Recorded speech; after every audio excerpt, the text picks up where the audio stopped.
सारेगामा कारवां mini भक्ति। भगवद गीता अध्याय 3 कर्म योग। कर्म तो हर पल हर समय हम सब करते हैं। ऐसा कोई क्षण संभव नहीं कि जब हम कर्म किए बिना रह सकें। कुछ कर्म झूठ और फरेब से भरे होते हैं और कुछ कर्तव्य के लिए किए जाते हैं। तो फिर ऐसे कौन से कर्म हैं जो हमें हमारे लक्ष्य तक ले जाएंगे?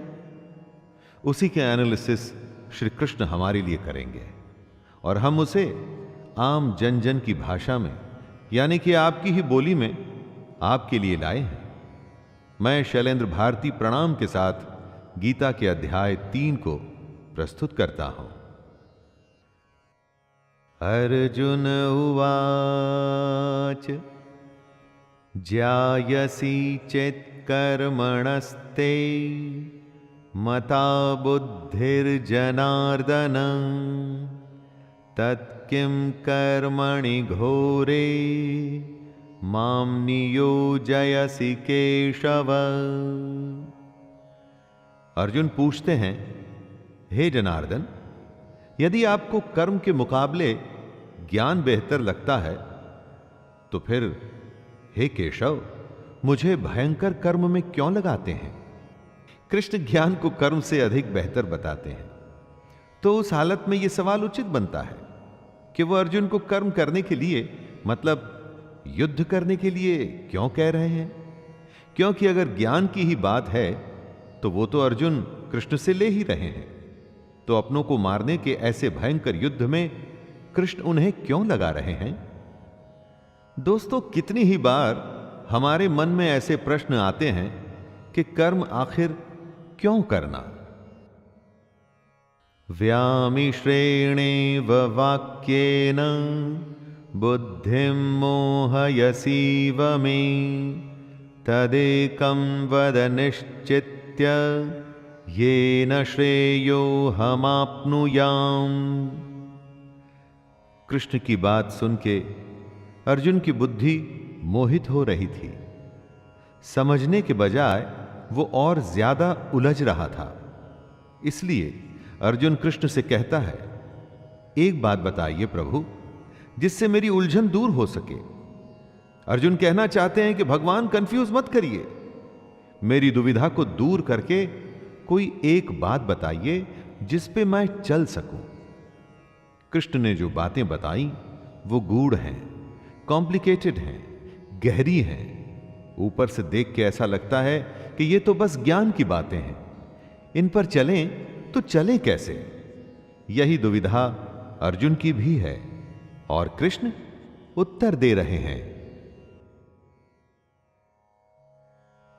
श्री भगवानुवाच लोकेऽस्मिन् द्विविधा निष्ठा पुरा प्रोक्ता मया नघ ज्ञानयोगेन सांख्यानां कर्मयोगेन योगिनाम्।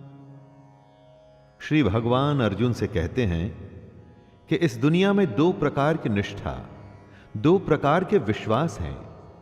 एक तो है सांख्य योग, जिसका रिश्ता ज्ञान से है, और दूसरा है कर्म योग, जिसका कि लेना देना सिर्फ कर्म से है।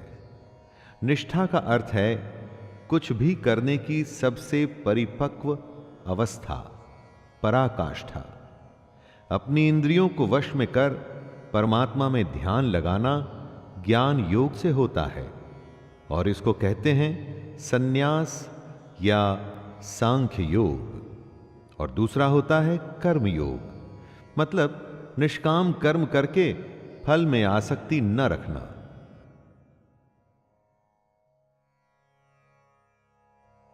न कर्मणामनारंभान् नैष्कर्म्यं पुरुषोष्णुते न च सन्न्यासनादेव सिद्धिं समधिगच्छति।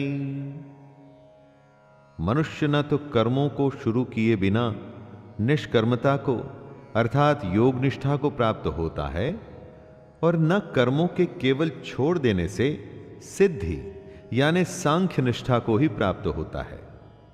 दोस्तों, ऐसा नहीं कि आप कर्म करें ही ना और स्वयं को सन्यासी कहें। ऐसे तो दुनिया चल ही नहीं पाएगी। अपने कर्तव्य को छोड़ यदि आप सन्यासी बन जाते हैं और आप समझते हैं कि आपको मोक्ष मिल जाएगा, ना, तो वो संभव नहीं है। ऐसा नहीं हो सकता कि कर्मों को त्याग दें और खुद को कर्म योगी कहें। कर्म को न करने से या उसे हमेशा के लिए त्याग देने से कुछ भी हासिल नहीं होगा।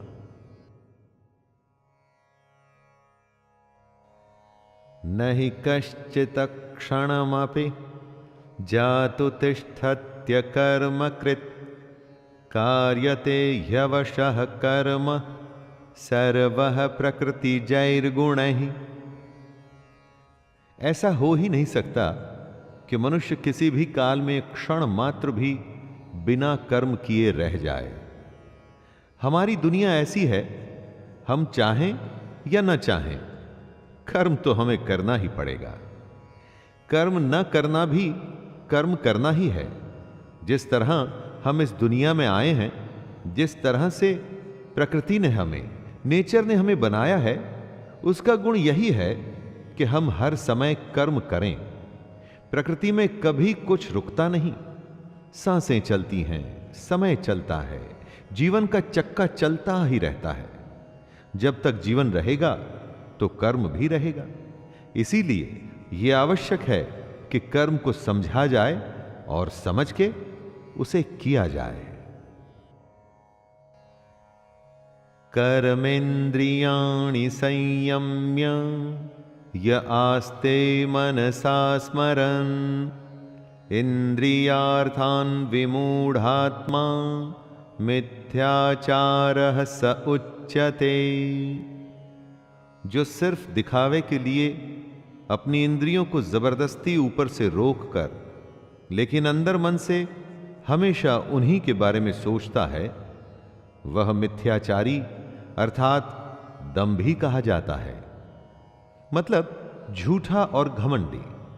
खाना खाने से तो मना कर दिया, लेकिन हमेशा खाने और उसके स्वाद के बारे में ही सोचता रहे, तो यह कैसा उपवास हुआ? इसे व्रत नहीं माना जाएगा। कितने ही साधु सन्यासी आपको मिलेंगे जो कहते हैं कि उन्होंने दुनिया को त्याग दिया है, कर्म को त्याग दिया है, लेकिन अगर उनके मन में इस दुनिया के लिए अभी भी लालसा है, इच्छा है, तो कृष्ण उन्हें झूठा और पाखंडी बताते हैं। यस्त्विन्द्रियाणि मनसा नियम्यारभतेऽर्जुन कर्मेन्द्रियैः कर्मयोगम् असक्तः स विशिष्यते। हे अर्जुन, जो पुरुष सच्चे मन से इंद्रियों को कंट्रोल में कर उनसे बिना लगाव लगाए काम करता है, वो ही कर्मयोग का पालन करता है, वही श्रेष्ठ है। कृष्ण एक तरह से चेतावनी दे रहे हैं कि इंद्रियों को वश में तो करना ही है, परंतु साथ ही साथ मन का उन इंद्रियों से किसी भी विषय से लगाव नहीं होना चाहिए। उसे ही कर्म योग माना जाएगा। जब इंद्रियां वश में होती हैं तो आप कुछ भी करने में संभव होते हैं। किसी भी तरह की कोई बाधा, डिस्टरबेंस आपको आपके काम से रोक नहीं सकती। और अगर आप इंद्रियों के वश में हैं तो चाहे वो स्वादिष्ट खाने की महक ही क्यों ना हो, कोई रूपसी नारी ही क्यों ना हो, आसपास का शोर ही क्यों ना हो, छोटी या बड़ी हर बाधा आपको आपका काम करने से रोकेगी। नियतं कुरु कर्म त्वं कर्म ज्यायो ह्यकर्मणः शरीरयात्राणि च ते न प्रसिद्धयेद कर्मणः। हे अर्जुन, तू केवल कर्तव्य निभा, क्योंकि कर्म न करने के मुकाबले कर्म करना बेहतर है, तथा कर्म न करने से तेरा जिंदा रहना भी तो पॉसिबल नहीं। अर्थात तू शस्त्र उठा और युद्ध कर, अपना कर्म कर, क्योंकि यह कर्म न करने से कहीं अच्छा है। कहने का अर्थ है कि कर्म तो बहुत सारे हैं, लेकिन उसमें से एक चुना हुआ है। उस चुने हुए को ही निर्धारित कर्म कहते हैं। अपनी मर्जी से अगर आप कर्म चुन लेंगे तो उसे निर्धारित नहीं माना जाएगा। आपको अपना कर्तव्य समझकर अपना कर्म चुनना होगा, अथवा जो कर्म आपको मिला है उसे अपना कर्तव्य समझकर निभाना होगा।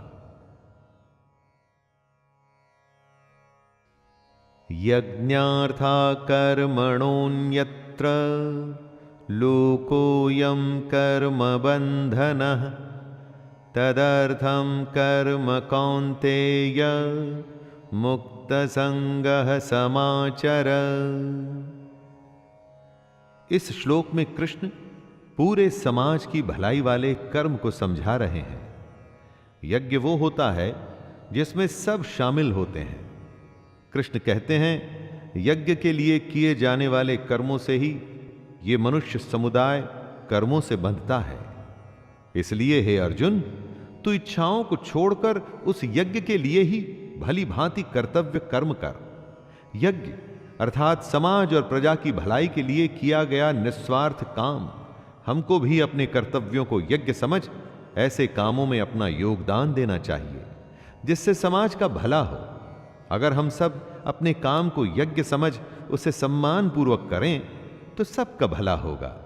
इसे ही आप निर्धारित कर्म भी मानिए।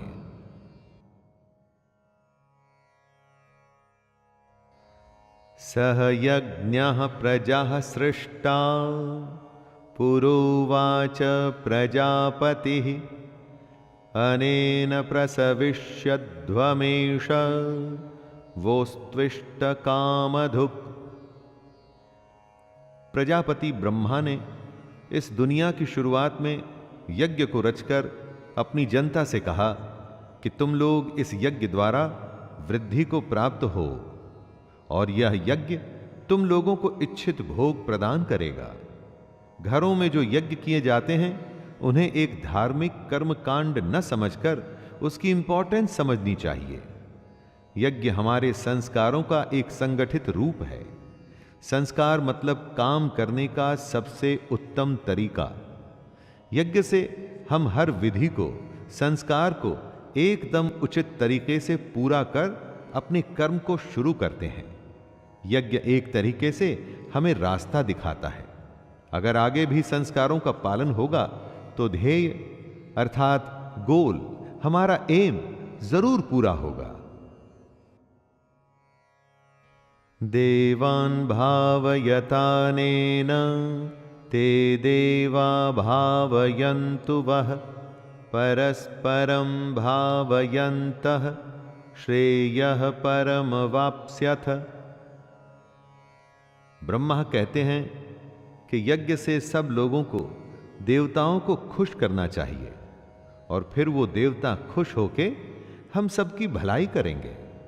इस प्रकार निस्वार्थ भाव से एक दूसरे को उन्नत करते हुए तुम लोग परम कल्याण को प्राप्त हो जाओगे।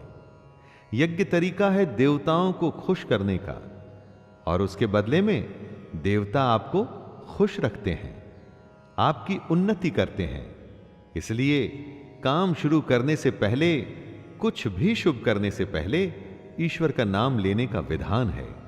यही ईश्वर का नाम जब सही तरीकों, सही पद्धति, सही मेथड्स के साथ किया जाता है उसे यज्ञ कहते हैं।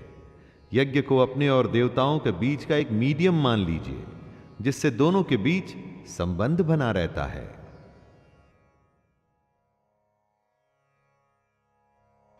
इष्टान् भोगान् हि वो देवा दास्यन्ते यज्ञ भाविताः तैर्दत्तान् प्रदायैभ्यो यो भुङ्क्तेस्तेन एव सः।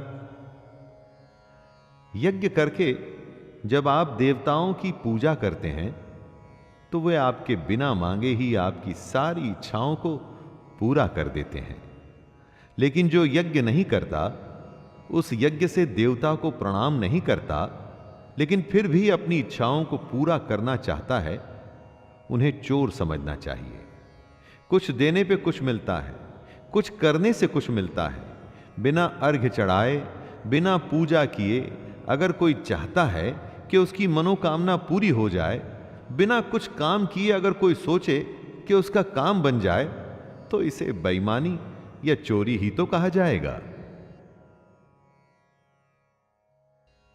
यज्ञशिष्टाशिनः सन्तो मुच्यन्ते सर्वकिल्बिषैः भुञ्जते ते त्वघं पापा ये पंचन्त्यात्मकारणात्। यज्ञ से बचे हुए अन्न को खाने वाले श्रेष्ठ पुरुष सब पापों से मुक्त हो जाते हैं, और जो पापी लोग अपना शरीर पोषण करने के लिए ही अन्न पकाते हैं, वे तो पाप को ही खाते हैं। हम क्या सिर्फ खा के जिंदा रहने और फिर मर जाने के लिए पैदा होते हैं? ऐसे जीवन का क्या मतलब हुआ? अपने जीवन का पर्पस, उसका उद्देश्य हमें समझना चाहिए। इस ब्रह्मांड में हम क्यों हैं, क्यों हमें ईश्वर या मोक्ष को प्राप्त करना है, इन सब को समझने के लिए ही यज्ञ जैसे अनुष्ठान किए जाते हैं। जो लोग यज्ञ या ईश्वर को याद किए बिना सिर्फ अपने जिंदा रहने में ही लगे रहते हैं, उन्हें चोर समझना चाहिए। अन्नान् भवन्ति भूतानि पर्जन्यादन्न संभवः यज्ञान् भवति पर्जन्यो यज्ञः कर्म समुद्भवः कर्म ब्रह्मोद्भवं विद्धि ब्रह्माक्षर समुद्भवं तस्मात् सर्वगतं ब्रह्म नित्यं यज्ञे प्रतिष्ठितम्। अगर अन्न खत्म हो जाए तो सब खत्म हो जाएंगे। संपूर्ण प्राणी जगत, हर कोई अन्न से उत्पन्न होते हैं। अन्न की उत्पत्ति वृष्टि से होती है, यानी कि बारिश, और बारिश यज्ञ से होती है, और यज्ञ कर्मों से होते हैं, और कर्म की उत्पत्ति वेद से। हमारी संस्कृति का सारा ज्ञान वेद से ही तो आया है। कर्म क्या है, उसकी परिभाषा भी वेद से आई है, और वेद परमपिता परमात्मा से उत्पन्न हुए हैं। वेद ईश्वर से आया ज्ञान है। वेद से आगे और वेद से बड़ा कुछ भी नहीं। इससे दोस्तों ये सिद्ध होता है कि यज्ञ और ईश्वर में सीधा संबंध है। एवं प्रवर्तितं चक्रम नानुवर्तयतीह यः अघायुरिन्द्रियारामो मोघम पार्थ सजीवति। कृष्ण कह रहे हैं, हे पार्थ, जो पुरुष परंपरा से नहीं चलता, जो सृष्टि चक्र प्रकृति के नियमों का पालन नहीं करता, मतलब जो अपने कर्तव्य का पालन नहीं करता, वह इंद्रियों के द्वारा भोगों में रमण करने वाला पापायु पुरुष व्यर्थ ही जीता है।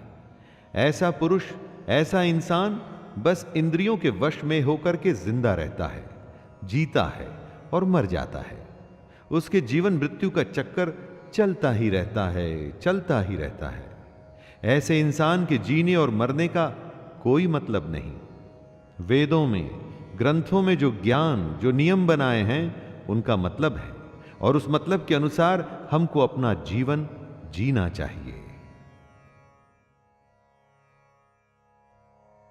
यस्वात्मरतिरेव स्याद् आत्मतृप्तश्च मानवः आत्मन्येव च सन्तुष्टस्तस्य कार्यं न विद्यते।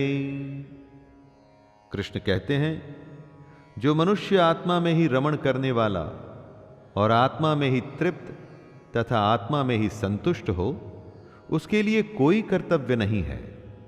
आत्मा का मतलब यहां सबसे बड़ा सच है, और जो सत्य को समझता है, सत्य में ही खुश होकर सत्य में ही रहता है, उसके लिए कोई कर्तव्य नहीं।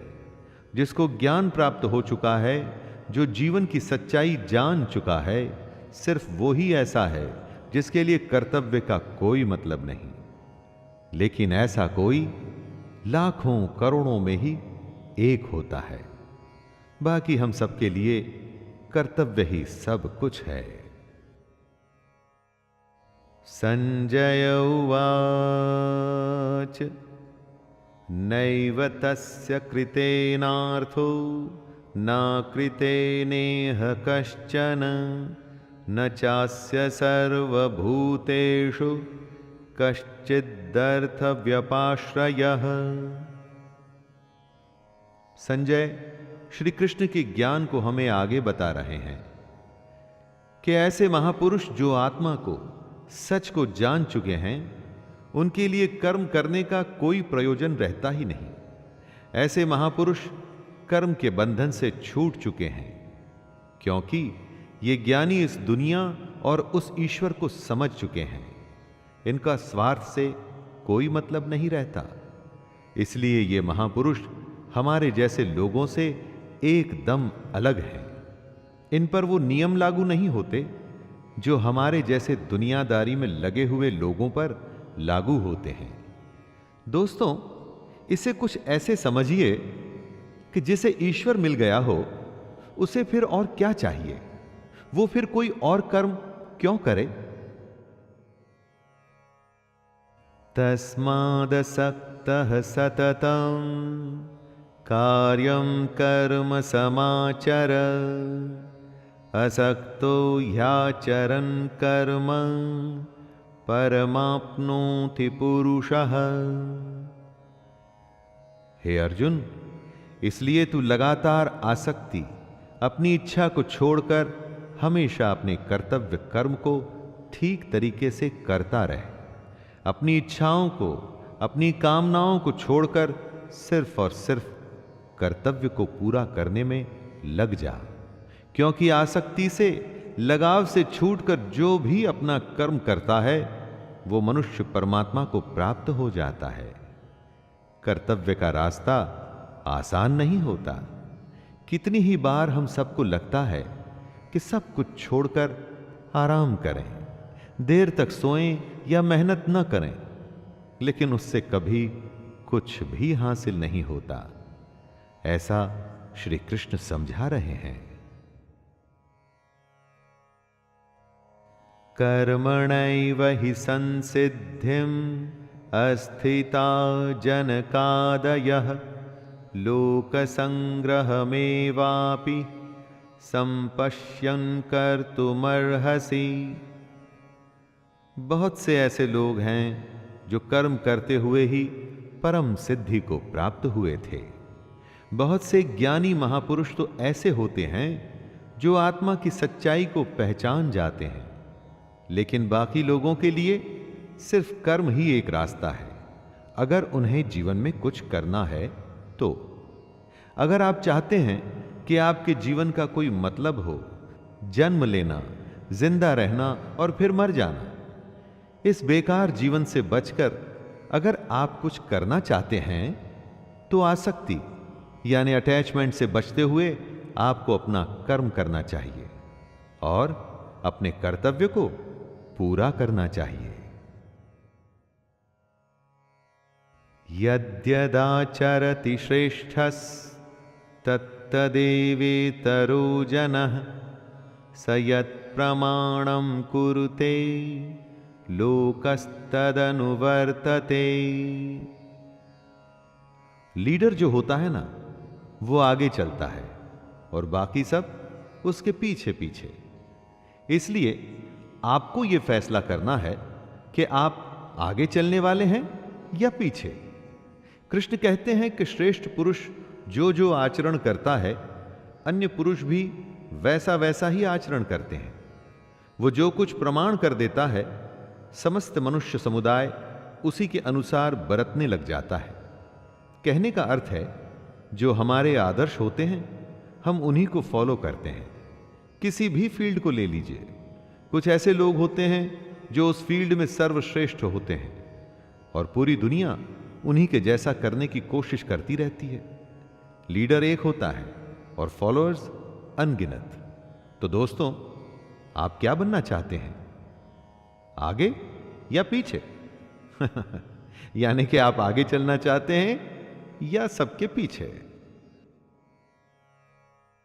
न मे पार्थास्ति कर्तव्यं त्रिषु लोकेषु किंचन नानवाप्तमवाप्तव्यं वर्त एव च कर्मणि।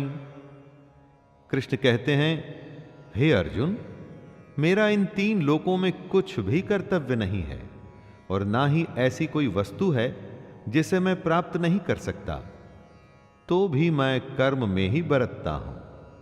श्री कृष्ण से बड़ा लीडर कौन होगा दोस्तों?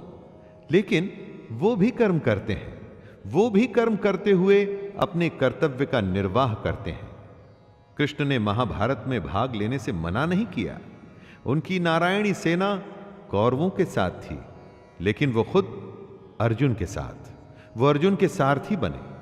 जब कृष्ण अपना कर्म करके अपने कर्तव्यों को पूरा कर रहे हैं, तो हम कौन होते हैं, हम क्या हैं, फिर हम क्यों न करें?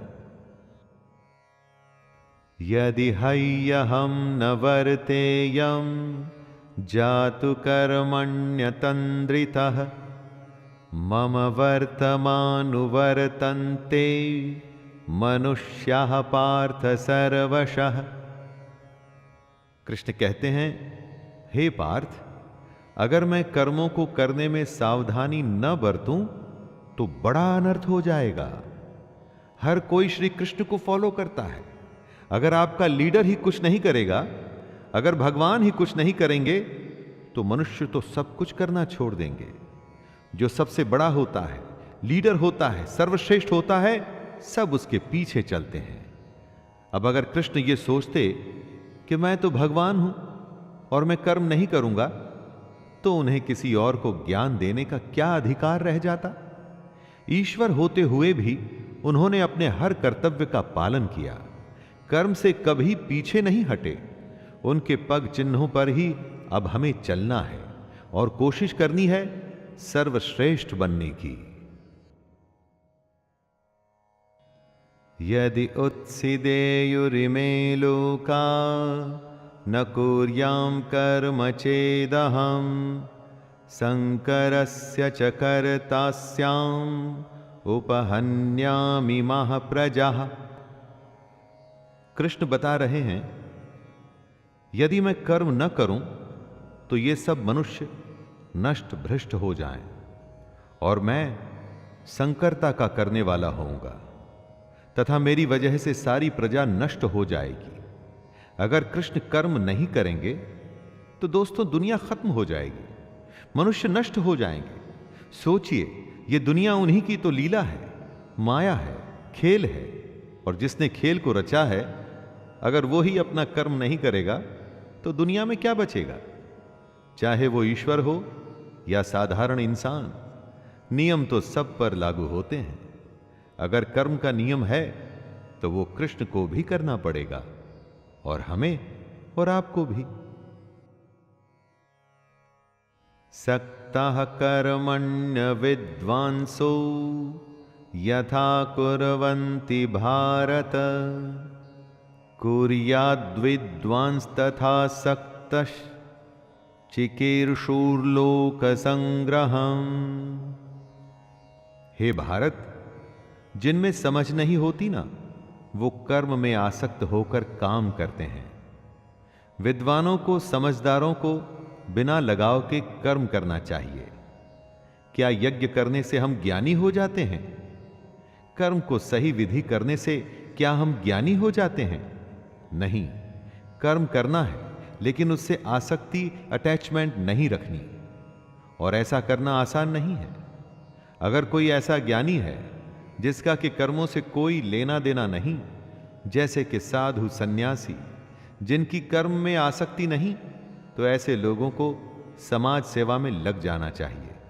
यह उनके लिए कहा गया है जिन्हें लगता है कि दुनिया छोड़ सन्यासी बनने से उन्हें भगवान या सत्य की प्राप्ति हो जाएगी। न बुद्धिभेदं जनयेद ज्ञानां कर्म संगिनां जोषयेत् सर्वकर्माणि विद्वान् युक्तः समाचरन्। जो ज्ञानी हैं, जिन्हें ईश्वर की सच्चाई मालूम हो चुकी है, उनकी यह जिम्मेदारी बन जाती है कि उनके काम करने के तरीके से कहीं किसी और के मन में कर्म के प्रति अश्रद्धा, अपमान सब पैदा न हो जाए। आप किसी ज्ञानी को देख ये सोच सकते हैं कि वो कुछ करते ही नहीं, तो मैं भी ना करूं। इसलिए ये उन ज्ञानियों, महापुरुषों के लिए जरूरी है कि वो ऐसा उदाहरण सामने रखें जिससे हर कोई अपना कर्म, अपना कर्तव्य करने के लिए प्रेरित हो। दोस्तों, साधु को देख अगर सब अपना परिवार छोड़कर दुनिया छोड़ने लगे तो दुनिया चल नहीं पाएगी। प्रकृतेः क्रियमाणानि गुणैः कर्माणि सर्वशः अहंकार विमूढ़ात्मा कर्ताहमिति मन्यते।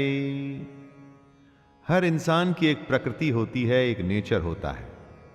अपनी उस प्रकृति के अनुसार ही वो कर्म करता है। हर कर्म उस प्रकृति के गुण के हिसाब से ही होता है। जिसके अंदर घमंड भरा होता है वो ये सोचता है कि मैं करता हूं, मतलब कि करने वाला वो है।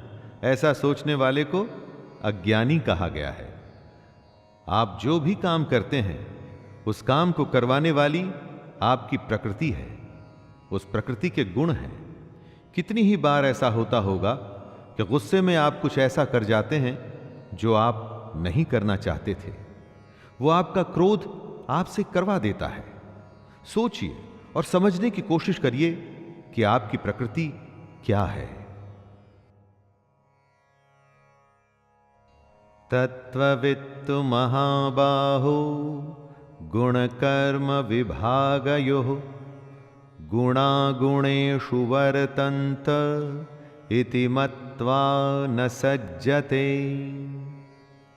यहां पर कृष्ण ने बहुत ही ज्यादा गहरी बात कही है। सात्विक, राजसिक और तामसिक 3 तरह की प्रवृत्तियां होती हैं। फिर उनके गुण विभाग और कर्म विभाग होते हैं। इस तरह से समझ लीजिए कि अलग अलग नेचर के एट्रीब्यूट्स होते हैं। इन्हीं गुणों की वजह से आप कर्म करते हैं। जैसे अगर तामसिक गुण रहेगा तो आप आलस या नींद या इसी तरह के बुरे कर्म करेंगे। राजसी गुण वाला बात बात पर शौर्य, बहादुरी दिखाने की कोशिश करेगा। जो ज्ञानी होते हैं वो जानते हैं कि यही गुण उनसे कर्म करवा रहे हैं। और जो ज्ञानी नहीं होते, हम जैसे ज्यादातर लोग, वो समझते हैं सब कुछ वो ही कर रहे हैं। प्रकृतेर्गुण सम्मूढ़ाः सज्जन्ते गुण कर्मसु तान् कृत्स्न विदो मंदान् कृत्स्न विन्न विचालयेत्।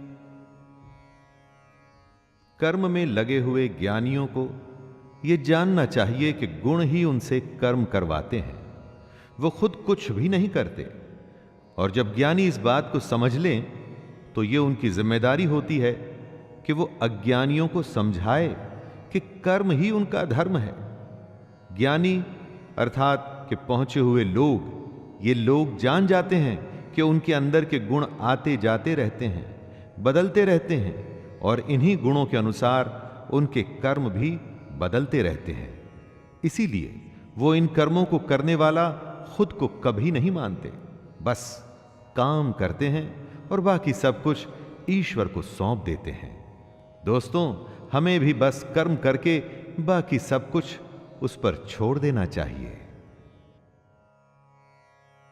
मयि सर्वाणि कर्माणि सन्नः यस्याध्यात्म चेतसा निराशिर्निर्ममो भूत्वा युध्यस्व विगतज्वरः। कृष्ण अर्जुन से कहते हैं कि तू मुझ अंतर्यामी परमात्मा में अपने सारे कर्मों को अर्पण कर दे। आशा को छोड़, ममता को छोड़ और दुख को दूर करके युद्ध कर। दोस्तों, अपने सारे कर्म हमें भगवान को सौंप देने चाहिए। कोई आशा नहीं, ममता नहीं और कोई दुख नहीं, कुछ भी भाव नहीं होना चाहिए। तू जा, बस युद्ध कर। इसी को आप फॉर्मूला मान लीजिए सफलता का। जी हां, सफलता का। कुछ भी करने का, आगे बढ़ने का, आशा, ममता, दुख सब कुछ भूल के बस काम में लग जाइए और उन्नति करते जाइए।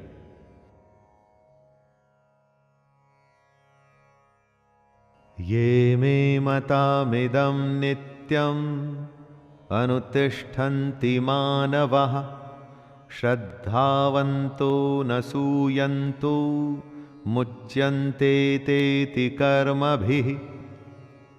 जीवन का मकसद है मोक्ष प्राप्त करना, जीने मरने के चक्कर से बचना। निष्काम कर्म का अगला कदम वही होता है।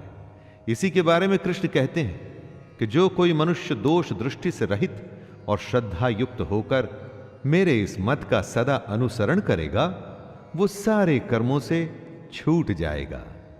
जो भी कोई सुख, दुख और मोह को छोड़कर बस अपने कर्म को सिर्फ मुझे अर्पण करता है और कर्म को सच्चे मन से करता है, वो कर्म के सारे बंधन से छूट जाता है। और कर्म के बंधन से छूटने का अर्थ है जन्म मृत्यु के चक्कर से बचना। ये त्वेतदभ्यसूयन्तो नानुतिष्ठन्ति मे मतम् सर्वज्ञान विमूढ़ांस्तान् विद्धि नष्टान चेतसः। कृष्ण कहते हैं कि कई लोग घमंड करके खुद को बहुत बड़ा समझते हैं। उन्हें लगता है कि वही करते हैं, सब कुछ वही करते हैं। उन्हें नहीं लगता कि उन्हें अपना कर्म श्री कृष्ण को, ईश्वर को अर्पण करना चाहिए। ऐसे लोग अपने झूठे ज्ञान में ही मस्त रहते हैं। कृष्ण उन्हें मूर्ख बताते हुए उनसे दूर रहने की सलाह दे रहे हैं। आपको अपने चारों तरफ कई सारे घमंडी दिख जाएंगे दोस्तों, जिन्हें लगता है कि वो कुछ गलत नहीं कर रहे। अपने धन और अपने ज्ञान के अहंकार में किसी की बात तक सुनने को तैयार नहीं होते। मैं आपसे यह कहूंगा कि ऐसे लोगों को मूर्ख समझकर आप उनसे दूर ही रहें। सदृशं चेष्टते स्वस्याः प्रकृतेर्ज्ञानवानपि प्रकृतिं यान्ति भूतानि निग्रह किं करिष्यति। सभी प्राणी प्रकृति को प्राप्त होते हैं, अर्थात अपने स्वभाव से मजबूर होकर कर्म करते हैं। ज्ञानवान भी अपनी प्रकृति के अनुसार कोशिश करता है, फिर इसमें किसी का हठ क्या करेगा। कृष्ण ये समझा रहे हैं कि हर प्राणी का अपना एक स्वभाव होता है, नेचर होता है, एटीट्यूड होता है। सब उसी के चलते काम करते हैं। जो ज्ञानी हैं, सब कुछ जानते हैं, उनसे भी उनका काम उनकी प्रवृत्ति ही करवाती है। इसमें किसी की हठ, जिद कुछ भी नहीं कर पाएगी। अगर आप कोशिश करेंगे कि किसी से उसके नेचर के अगेंस्ट काम करवा लें, तो आप अपना सिर्फ टाइम वेस्ट कर रहे हैं। इंद्रियस्येन्द्रियस्यार्थे रागद्वेषौ व्यवस्थितौ तयोर्न वशमागच्छेत्तौ यस्य परिपन्थिनौ। इंद्रियों में ही प्यार और इंद्रियों में ही क्रोध या द्वेष छुपा है। मनुष्य को उन दोनों के वश में नहीं होना चाहिए, क्योंकि वे दोनों ही इसके कल्याण मार्ग में विघ्न करने वाले महान शत्रु हैं। अर्थात इंद्रियों में ही हर तरह का भाव छुपा है, अच्छा भाव भी और बुरा भाव भी। अच्छे और बुरे दोनों ही भावों में हमें नहीं फंसना चाहिए, क्योंकि इसी फंसने से ही हमारे मोह की शुरुआत होती है और फिर इन इंद्रियों के चक्कर में हम फंसते हुए चले जाते हैं और कभी भी निकल नहीं पाते। काम, क्रोध, मद, लोभ और मोह को हमें अपना शत्रु मानना चाहिए। श्रेयान् स्वधर्मो विगुणः परधर्मात् स्वनुष्ठितात् स्वधर्मे निधनं श्रेयः परधर्मो भयावह। कृष्ण कहते हैं, अच्छी प्रकार आचरण में लाए हुए दूसरों के धर्म से गुण रहित भी अपना धर्म अति उत्तम है। अपने धर्म में तो मरना भी कल्याणकारक है और दूसरे का धर्म भय को देने वाला है। हर किसी को अपना कर्तव्य, अपना कर्म और अपना धर्म ही करना चाहिए। कृष्ण कहते हैं कि अगर अपने धर्म के लिए मरना भी पड़े तो भी अच्छा है, लेकिन कभी किसी दूसरे के धर्म को स्वीकार नहीं करना चाहिए। कोई बेहद कमजोर, जिसे खुद पर विश्वास न हो, दूसरे के धर्म को अपनाता है। जिसमें थोड़ा सा भी आत्मसम्मान होता है ना, वो कभी दूसरे के धर्म को नहीं अपनाता। अर्जुन उवाच अथ केन प्रयुक्तोऽयं पापं चरति पुरुषः अनिच्छन्नपि वार्ष्णेय बलादिव नियोजितः। अर्जुन कहते हैं, हे कृष्ण, तो फिर ये मनुष्य खुद न चाहते हुए भी जबरदस्ती किस बात से प्रेरित होकर पाप का काम करता है? अर्जुन यहां पर बड़ा वैलिड सवाल करते हैं दोस्तों। क्यों मनुष्य कृष्ण के कहे अनुसार नहीं चल पाता? क्यों वो पाप के रास्ते पर चलता है? ऐसा क्या हो जाता है लोगों के साथ कि वो सही रास्ते पे नहीं चल पाते, गलत रास्ते पर क्यों चलने लगते हैं? चाहे वो इस बात को जानते हो या न जानते हो, वो क्या चीज है जो उन्हें विवश करती है? पाप के लिए उनकी बुद्धि, उनके मन, उनके गुण किस बात को दोष दें? श्री भगवानुवाच कामैष क्रोधैष रजो गुण समुद्भवः महाशनो महापाप्मा विद्धयेन मिह वैरिणम्। श्री भगवान कहते हैं, रजोगुण से उत्पन्न होता है काम, और काम में से निकलता है क्रोध अर्थात गुस्सा। काम या क्रोध कभी रुकता नहीं अर्जुन, बस बढ़ता ही रहता है। इसको अपना सबसे बड़ा शत्रु मानना चाहिए। दोस्तों, श्री कृष्ण बताते हैं कि आखिर पापी पाप किस कारण करता है, किसी के पाप करने की वजह क्या होती है? वजह है रजोगुण। इसी की वजह से काम, क्रोध या राग, द्वेष जैसे भाव पैदा होते हैं, जो कि पाप की वजह होते हैं। इन्हीं द्वेषों को श्री कृष्ण शत्रु बताते हैं। इन भावों के मन में आते ही आपको समझ जाना चाहिए कि आप पर शत्रु हावी हो रहा है और आपको उसे रोकने की जरूरत है। धूमेनाव्रियते वह्निर् यथादर्शो मलेन च यथोब्लेनावृतो गर्भस्तथा तेनेदमावृतम्। जिस प्रकार धुएं से आग और धूल से दर्पण ढका जाता है, तथा जिस तरह से जेर मतलब एमनियोन से गर्भ ढका रहता है, वैसे ही उस काम द्वारा हमारा ये ज्ञान ढका रहता है। राख जलती रहती है और उसके धुएं में आग छुपी रहती है। शीशे पर अगर धूल हो तो चेहरा साफ नहीं दिखता। उसी तरह से जब ये काम, क्रोध जैसे विकार, ये जो कमियां हैं, हमारे अंदर में मौजूद ज्ञान को छुपा के रखती हैं। सब कुछ हमारे अंदर है, बाहर कुछ भी नहीं। ये ऐब, कमियां हमारे अंदर रहकर असली ज्ञान को छुपाकर एक तरह से हमें विवश कर देती हैं और हमें पाप करने के लिए उत्साहित करती हैं। इसलिए श्री कृष्ण इन्हें शत्रु बताते हैं। आवृतम ज्ञानमेतेन ज्ञानिनो नित्यवैरिणा कामरूपेण कौन्तेय दुष्पूरेणानलेन च। हे अर्जुन, ये ऐसी आग है जो कभी बुझती ही नहीं। इस आग का मतलब है काम, और इसी से मनुष्य का ज्ञान ढका हुआ है। भोगों से कभी कोई तृप्त नहीं हुआ है। पैसा अगर कमाया है तो और कमाना है, खाना अगर खाया है तो और खाना है। भोगों का कोई अंत नहीं होता, बल्कि ये भोग मनुष्य का अंत करके ही मानते हैं। जैसे आग को अगर ईंधन मिलता रहे तो वो कभी बुझती नहीं। इन भोगों को जब आप बढ़ाते हैं तो आप जलती हुई अग्नि में ईंधन ही डाल रहे हैं। काम, क्रोध, मद, लोभ और मोह को नियंत्रण में रखना ही इस आग को बुझाने का एक तरीका है। इंद्रियाणि मनोबुद्धिरस्य अधिष्ठानमुच्यते एतैर्विमोहयत्येष ज्ञानमावृत्य देहिनम्।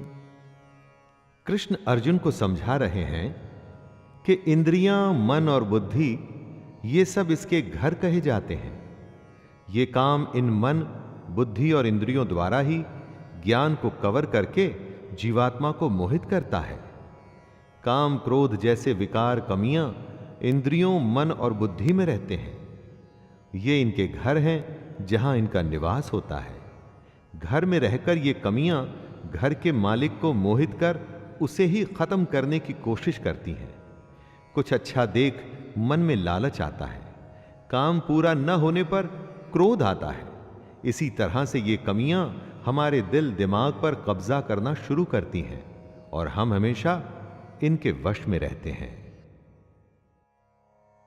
तस्मात्त्वमिन्द्रियाण्यादौ नियम्य भरतर्षभ पाप्मानं प्रजहिह्येनं ज्ञान विज्ञान नाशनम। हे अर्जुन, तू पहले इंद्रियों को संयमित कर। इस ज्ञान और विज्ञान का नाश करने वाले महान पापी काम को कुछ भी करके बलपूर्वक मार दे।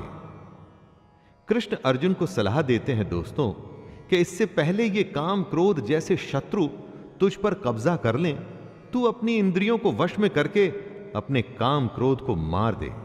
ये काम और क्रोध ही हैं जो हमारे अंदर मौजूद ज्ञान को खत्म कर उसमें शंका भरते हैं, हमें हमारे रास्ते से भटकाते हैं। कितनी ही बार आपके साथ भी होता होगा कि कोई जरूरी काम करते हुए आराम करने का मन करता होगा। बस यही वो समय होता है दोस्तों जब आपको अपनी इंद्रियों को वश में करना होता है। इंद्रियाणि पराण्याहुर इंद्रियेभ्यः परं मनः मनसस्तु परा बुद्धिर यो बुद्धिः परतस्तु सः। इंद्रियों को स्थूल शरीर से बेहतर, बलवान और सूक्ष्म यानी कि सटल कहते हैं। इन इंद्रियों से बेहतर मन है, मन से भी बेहतर बुद्धि है, और जो बुद्धि से भी बड़ा है वो आत्मा है। कृष्ण कहते हैं कि हमारे शरीर से श्रेष्ठ हमारी इंद्रियां हैं। सही बात है, किसी भी शरीर को उसकी इंद्रियां पल भर में वश कर लेती हैं, लेकिन इंद्रियों से बड़ा मन है। आप अपने मन से इंद्रियों को कंट्रोल कर सकते हैं, और मन से बड़ी बुद्धि है। गहरी बात है दोस्तों, इस बात को ध्यान में रखिएगा। तो अभी तक सबसे बड़ी हुई बुद्धि, और बुद्धि से बड़ी है आत्मा, और इसी आत्मा को समझने का ये सारा खेल है। एवं बुद्धिः परं बुद्धवा संस्तभ्यात्मानमात्मना जहि शत्रुं महाबाहो कामरूपं दुरासदम्। कृष्ण अपनी बात को समझाते हुए कह रहे हैं कि हे अर्जुन, इस प्रकार बुद्धि से बेहतर अर्थात सूक्ष्म, बलवान और अत्यंत श्रेष्ठ आत्मा को मान। बुद्धि से अपने मन को वश में कर, और हे महाबाहो, तू इस काम रूप दुर्जय शत्रु यानी कि इनविंसिबल एनिमी को मार डाल। बुद्धि से मन को वश में करना है। अगर मन वश में हो गया तो आप इंद्रियों को भी वश में कर लेंगे। जब मन और इंद्रियां आपके वश में हैं तो फिर उसका अगला कदम होगा आत्मा के पास पहुंचना। आत्मा परमात्मा का ही एक रूप है और आपकी बुद्धि आपको आपकी आत्मा के करीब पहुंचा सकती है। तो दोस्तों, ये था भगवत गीता का अध्याय 3 और यहीं पर आज्ञा दीजिए आपके अपने शैलेंद्र भारती को। धन्यवाद। जय श्री कृष्ण।